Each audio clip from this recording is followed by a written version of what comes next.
Hi, I'm here to dive deep into a critical but often overlooked chapter in African politics, the significant political shift in Zimbabwe during November 2017.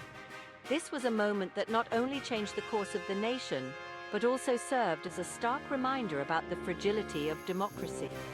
Before 2017, Zimbabwe was no stranger to political turmoil, but it operated under what many would call a competitive dictatorship.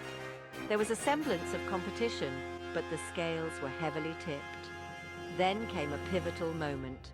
In November 2017, the military took a dramatic step by placing then-President Robert Mugabe under house arrest. This wasn't just a simple power grab, it was the beginning of a shift towards a more clear-cut authoritarian regime.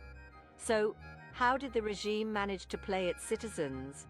The answer lies in the clever use of information and public sentiment.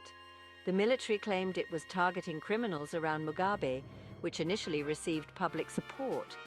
This narrative cleverly masked the true nature of their actions, consolidating power. The aftermath was a complex mix of relief and realization among the Zimbabwean people. While some celebrated the end of Mugabe's long rule, others soon recognized the emergence of a new authoritarian era, possibly more repressive than before.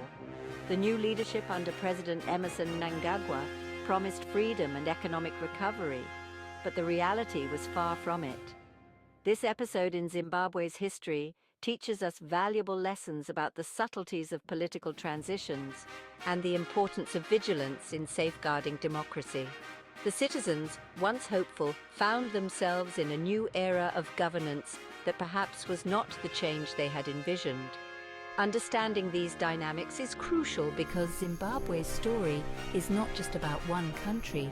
It reflects broader issues affecting governance in many parts of the world today. Thank you for tuning in. And remember, the essence of democracy lies not just in the voting process, but in the continuous engagement and accountability of the governing bodies.